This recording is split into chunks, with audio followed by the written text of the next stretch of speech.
Welcome everybody to Dr. Cush's Exotic Drinks.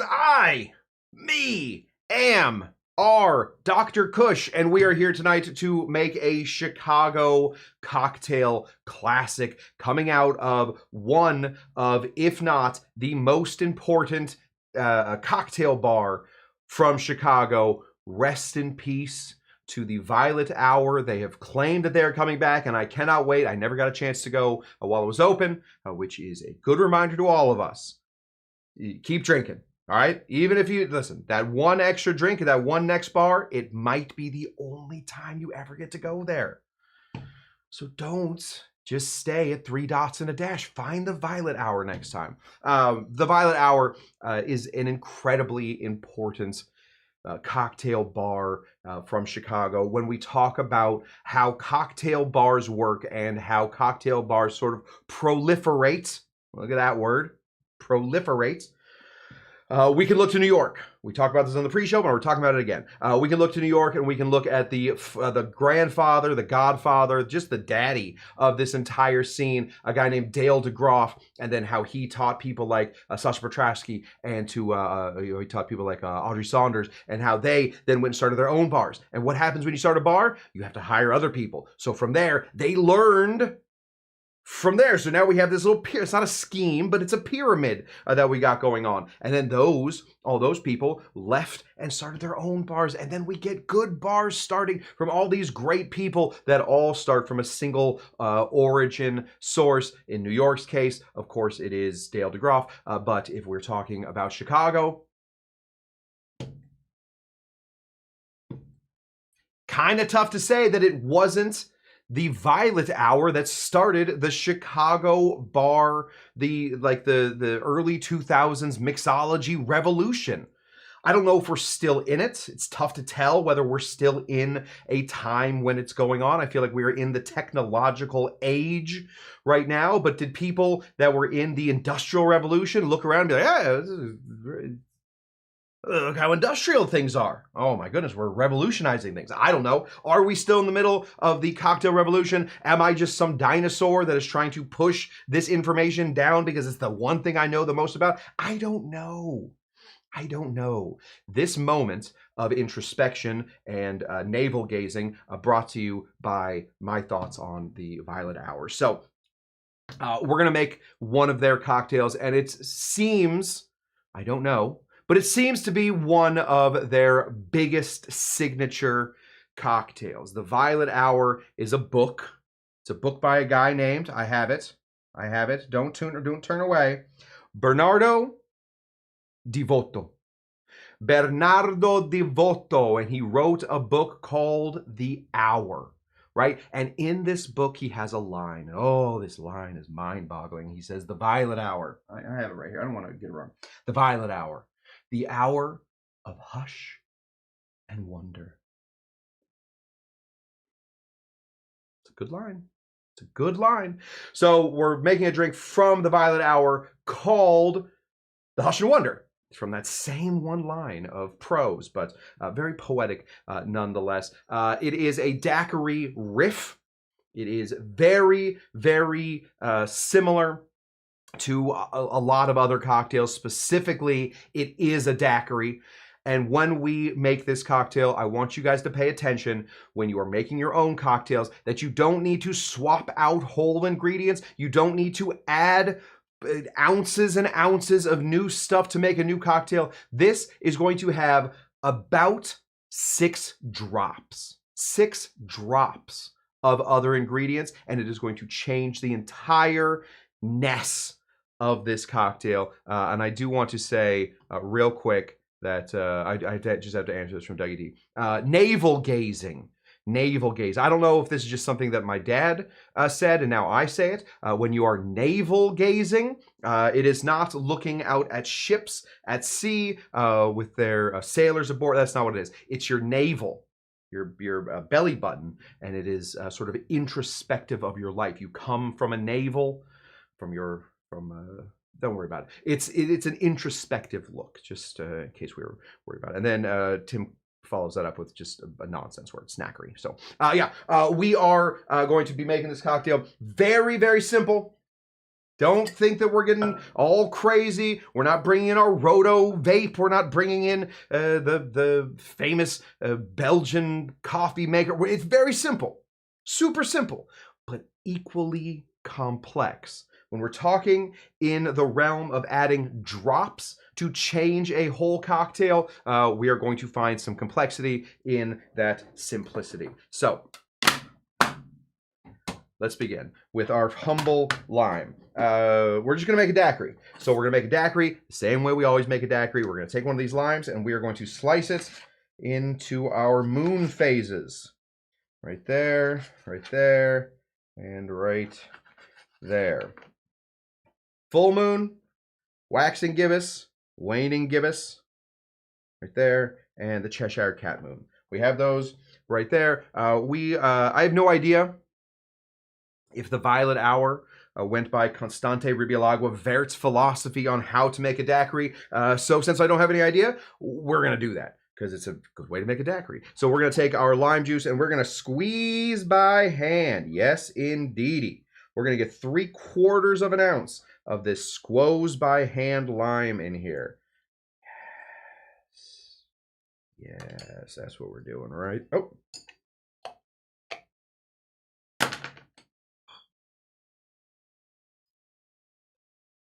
There we go. Squeeze, squeeze, squeeze, squeeze, squeeze, squeeze, right in there. Drop those in there. We want those oils on the outside. We want those oils to give our cocktail that extra limey flavor that we want. That's ideal. Simple syrup. 2-to-1 simple syrup for home bartenders, specifically because, of course, sugar is a preservative. So if you are making a sugar water and you want that sugar water to stick around, better to have more sugar and less water. So 2 parts sugar, 1 part water, nice and simple, nice and easy. We're going to be putting in 3/4 of an ounce. 3/4 of an ounce of some simple syrup. Huh. Looks great. Put our Frank's Red Hot bottle back in the refrigerator. A little hint for all of you wondering. Yes, keeping your simple syrup in the refrigerator will keep it around for a little bit longer. Thank you, Bonbon. Bonbon out there. She is the Banksy of the Dr. Cush's Exotic Drinks crew. Community is the word I was looking for. Out there stickering my name all over the place. Love that. When the cops come, I am sending them your way, though, Bonbon. So don't worry about that. We'll end up in jail together. I don't know what I don't know how many years you do for putting stickers up on walls, but you and I, the clink together. All right, rum. You, I suppose, could put any rum you want in here. They use Matusalem. I don't have Matusalem, so what we're going to do is substitute Matusalem for another Spanish-style rum. Doesn't have to be from Spain. In fact, better that it's not. Instead, we're going to be grabbing this stuff. This is our El Dorado. This is a 5-year. It is column stilled, which is what we want. It doesn't have the same pot stilledness. Can I get a hashtag on that? Kyle, can you spell that out for us? We all know what I just said. Pot stilledness. There's a specific flavor that comes with pot stilling rum versus column stilling rum. Pot stilling rum is done in usually one big batch, whereas column still, you can distill multiple times as it goes up the little column. Created by a guy named Aeneas Coffee. That's a coffee still. Thank you, Kyle, for putting pot stilledness. Perfect. Coffee still is like a column still. We're going to go ahead and put in 2 ounces. My goodness, what a day we're about to have. I think we can probably kill. Oh, goodbye, bottle. Well done. You did good, kid. Goodbye. Little kiss for the dead bottle. Okay, now there's some prep that goes in. This is the daiquiri, all right? You're done with this, daiquiri. You're good, ready to go. If you are not done with this and want to continue on to the Hush and Wonder, you need to add 2 very simple ingredients that are big flavor, can absolutely ruin a drink very quickly if you aren't going by the smallest little moves. But That's what we're doing today. We're going to do very, very small moves. So we're going to take our glass out. This is a nice frosty glass, and we're going to take some of this stuff. Now, this is creme de violette, thought to be a lost ingredient for a long, long time. Dave Wonderich, one of my bar heroes, has said that this sort of tastes like if you were to go into your grandma's house, open up one of her soap dispensers, stick your finger in there, and then lick your finger. Okay, that's a gross thing to think about, all right? Nobody wants to lick floral soapiness. Disgusting. However, in small enough doses, this stuff does a really interesting thing. It almost makes things taste like they are candied. It kind of makes it taste like candy. It's a weird candy situation we're going for. Now, what we're going to do is we're just going to take a little bit of this. We're not even going to measure it. All right, we're going to put the smallest amount we can put in there. There we go, right there. Just so it's a little purple. I was a little misleading. Oh, okay. Well, this thing died. Okay, makes a fun sound when it dies. It's a little misleading, the thumbnail that I put up there, because it looked like we were going to make a big old purple drink, but we're not. What we're going to be doing is we're going to be giving this glass a wash. So we're just going to take all of this and we're going to get it as close to that edge as possible. Because we have a nice frozen frosty glass, a lot of this flavor should stick there to the glass. That's what we want. And then what we're going to do is, if we were in a normal bar, throw it over our shoulders. Kyle would kill me, and that would be not great. So instead, we're just going to take some of this and just pour it out. So now we have a glass that is washed in the creme de violette, right? So if we get our noses in there, ooh, creme de violette. That's the only thing in there. Then we're going to add some of this. This is not this. Don't add this. Add something different. Grapefruit bitters. Grapefruit bitters. These are grapefruit bitters, all right? So currently we have like 3 drops of the creme de violette floating around in here. Now we're going to add like 2 drops of this grapefruit bitters just to give it a big, bold grapefruit flavor. 1, 2. Have I given credit to the person that created this cocktail yet? Oh, no. A guy named Toby Maloney. Awesome name. Cool looking dude. Never met him. Cool looking dude. Big beard. Ooh. Ooh. Nothing dudes with beards like more than other dudes with beards. We love to examine. We want to ask questions. How did you get it to be so large and out this way? I used to have a beard that went down to here. It was awesome. Every dude with a beard would talk to me. Nobody else. Nobody else wanted to talk to me. But at that point, I didn't need anybody else to talk to me. I just wanted beard dudes talking to me. My beard now, a little tamer, a little grayer at this point. But thank you to Toby Maloney from the Violet Hour for giving us this beautiful cocktail. We're going to take one of these. Yep. Lots and lots of ice. More ice than we think we need. Chunk this on top and give it a big old shaker. Ready? 1, 2, 3. Oh, yeah.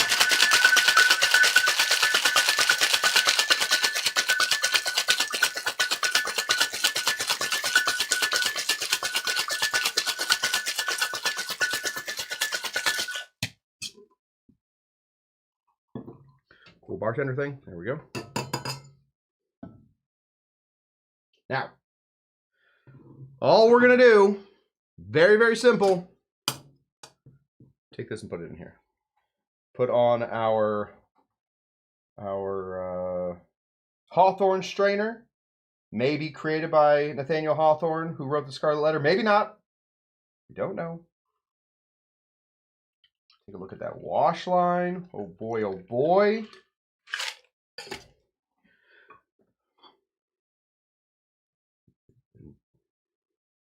That's it. Like 3 dots and 2 dashes of something else to create a bar's signature cocktail. The Hush and Wonder from the Violet Hour. The Violet Hour, of course, filled with hush and filled with wonder. And there we have right there. Let's see. I got a real quick question I want to answer. Doc, do you have any beard balm recommendations? As a fellow bearded Tiki wizard, I'm always looking for tips. Yes, I do. I do.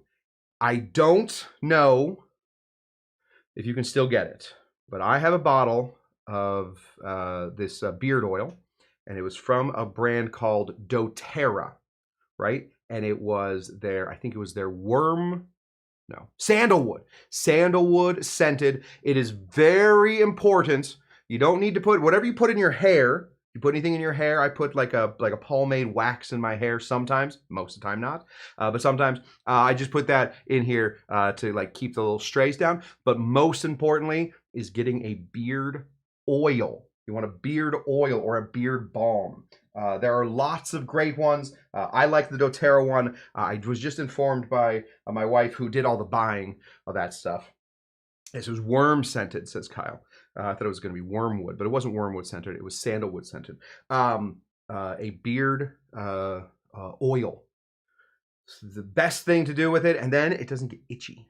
And then it also, even if you haven't shaved for a while, you know, you got to cut this thing as often as you cut your hair. Probably more often. It stays down. That's all you want. You just want it to stay down up here, and then it'll do this over here.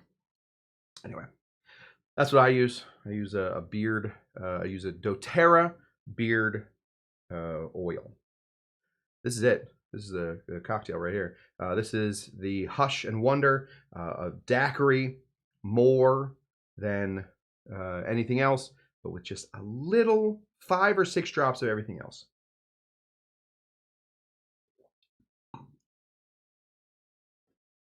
Such a good lesson. First of all, Toby Maloney, well done, Beard Brother. Killing it. Such a good lesson that when people ask me, and you would be surprised at how few times they ever asked me in my life, and yet it's happened once, and so I'm going to continue to use that as a thing. When people ask me, Cush, I'm trying to start a little home bar cart. What should I do? The first thing I tell them, number one, go out and get some bitters. Go out and find interesting bitters. You put 2 dashes of a bitter into any cocktail, it's going to change it up. Then immediately after that, I would suggest go find some liqueurs. Find a liqueur that doesn't sound right. Creme de violette. Go out and find some cactus liqueur. Something that is interesting, right? Something that you like, but is different than other stuff. One that I always recommend is Benedictine. Yeah, it's a little expensive, but you're only putting you're putting less than a 1/4 ounce in any cocktail. Any cocktail you want. Your daiquiri, your anything. A little tiny, another one I always recommend is Luxardo Maraschino liqueur. Spectacular to be able to switch it in and out, or just to be able to add something a little new. We just had a cocktail recently that we fixed with Luxardo Maraschino liqueur. Fantastic stuff. This with its 5 or 6 drops, that's it, of what we were using. The creme de violette and the grapefruit bitters has changed this entire cocktail. Yes, at its core, it is a daiquiri. It works very, very well as a daiquiri. If you handed this to me and said it's just a regular daiquiri, I'd be like, oh, very interesting. What rum did you use? It tastes a little of violet, a little bit of grapefruit. Then, when they explained to me, sorry, sir, you're on your 5th daiquiri and we can't talk to you anymore. You need to leave. I would leave. If I had asked it in my 2nd or 3rd daiquiri, they would say, oh, we don't really tell our instructions, but you seem to know so much. Let me tell you about this. It's just a little bit of creme de violette and a little bit of grapefruit bitters, and you are set and ready. I'd be very happy if I got this. Super, super simple to change up. Now, you do not have to make the Hush and Wonder in order to be able to make a brand new daiquiri. All right? Instead, let's just reach for something. Italicus. A little bit of bergamot on the inside of your glass. Twirl, twirl, twirl. And then Oh, what's a good one? Peach! Peach! Peach bitters! Created a whole new cocktail right there. Look at me. Like a machine. Like a machine right there. It is a very, very simple method to expand out your palate, to expand out the cocktails you have readily available to you. And if you're only using them in small portions, you're not going through. I have had this bottle of Luxardo Maraschino liqueur. I think I have had it since it was here. I think I might have just taken it from one of the bars I was working at. And I think I had it since it was here, and we've only gone down to here, and it's been about, it's almost 6 years. Oh, God.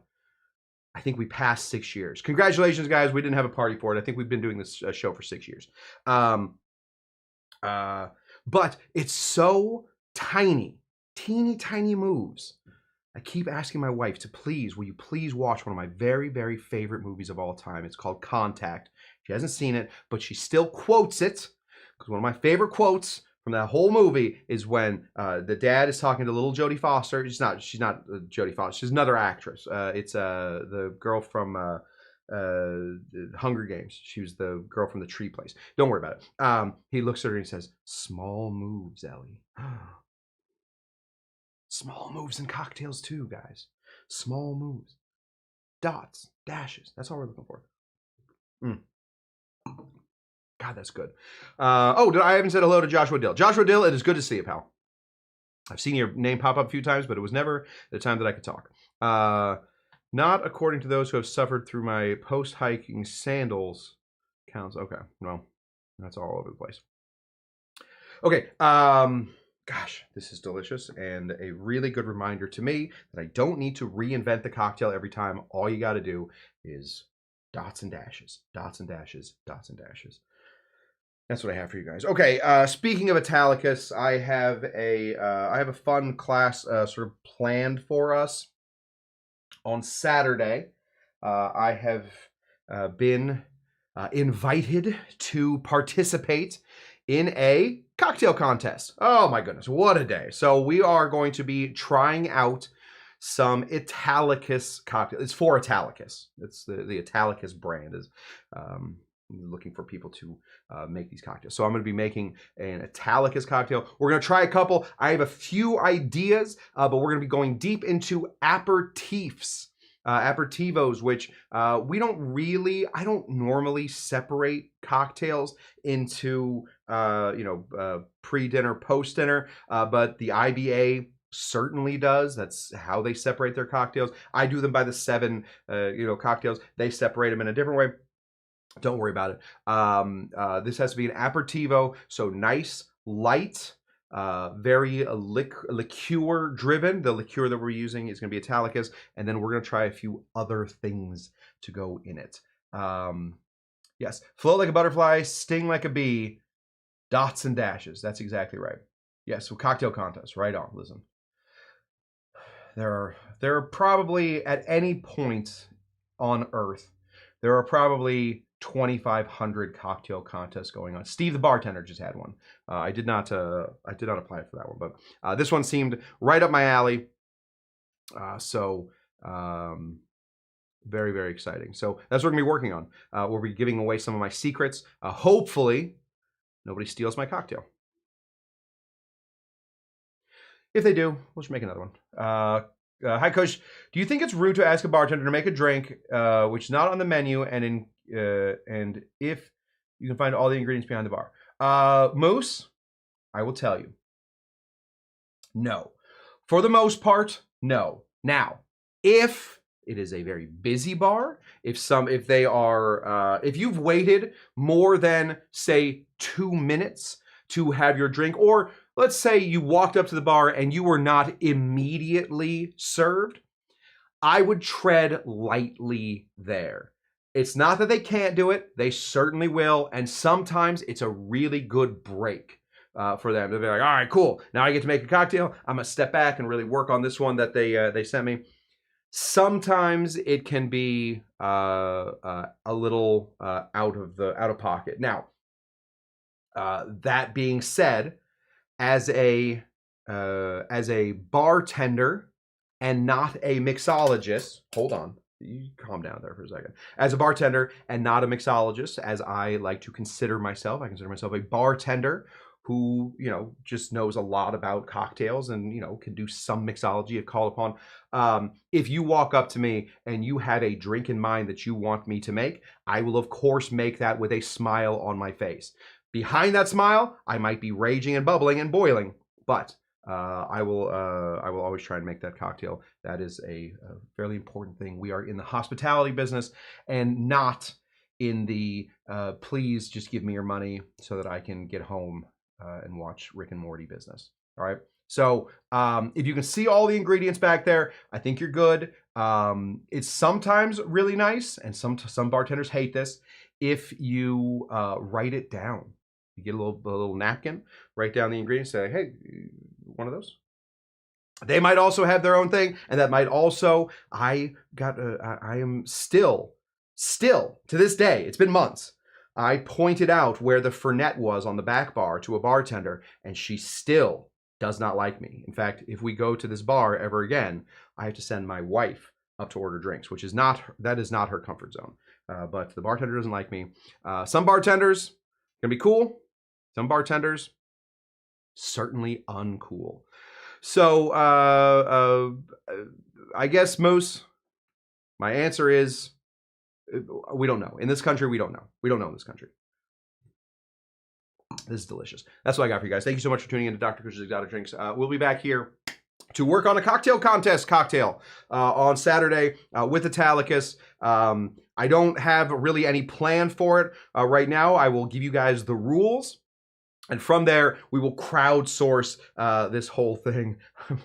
What is this? I don't get it. I like it though. We will crowdsource this whole thing. We will build it from its very beginnings. We will go over what exactly an aperitivo is, or an aperitif is, so that we stay within the bounds. And there we go. How does a bartender not know where the Fernet is 100% of the time? They had to open up this bottle of Fernet. It did not seem like a Fernet bar. I think there were only about 15 pool tables in this place. It did not seem like it was a Fernet bar. And also, sorry, yeah. Oh my God, we're going so late. Fernet is usually what we call the bartender's handshake, and sometimes bartenders will go into a bar. I happen to like Fernet, but sometimes bartenders will go into a bar and order Fernet just to let the other bartenders know that they are also bartenders. So give me the good stuff, please. That was not my intention. I actually like Fernet, but some bartenders are... They're just not... Listen. I love the bartenders I love, and the rest of them, get out of here. Thank you so much to 270 Husband, winner of the 2024 Cush Kentucky Derby. Until next time, guys, thank you so much for tuning in to Dr. Cush's Exotic Drinks. I am Dr. Cush, and oh gosh, the Suns lost by so much today. Oh, my poor Suns. They're just such a bad team. Until next time, guys, what do we always say? Are you Dr. Jinga Janga? We're going to find him at one point. Bye! Goodbye.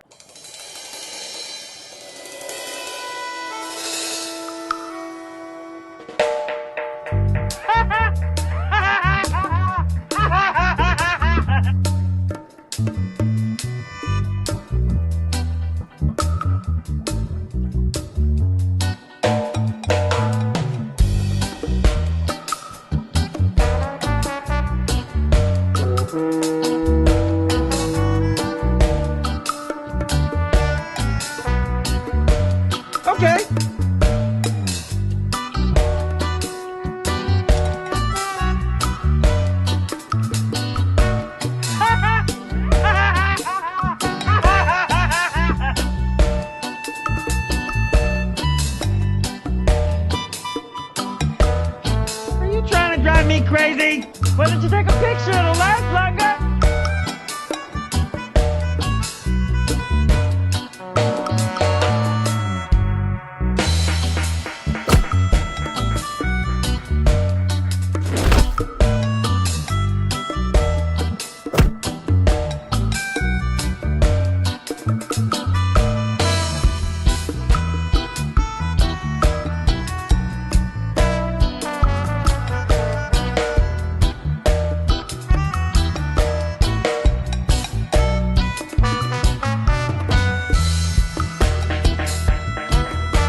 try and run an ad real quick just to really stick it to Google.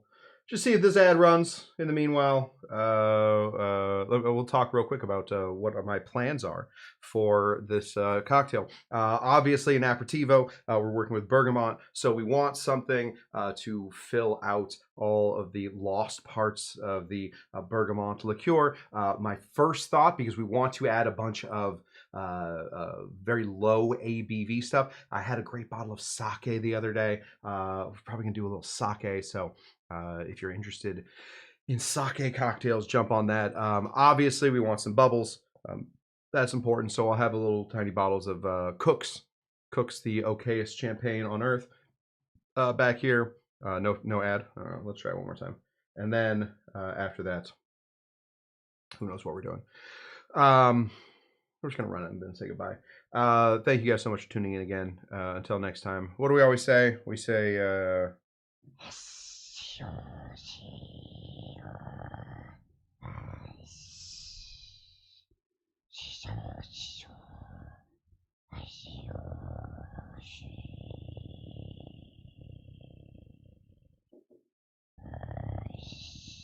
okay. Until next time, guys. Thank you so much for tuning in. We'll see you next time.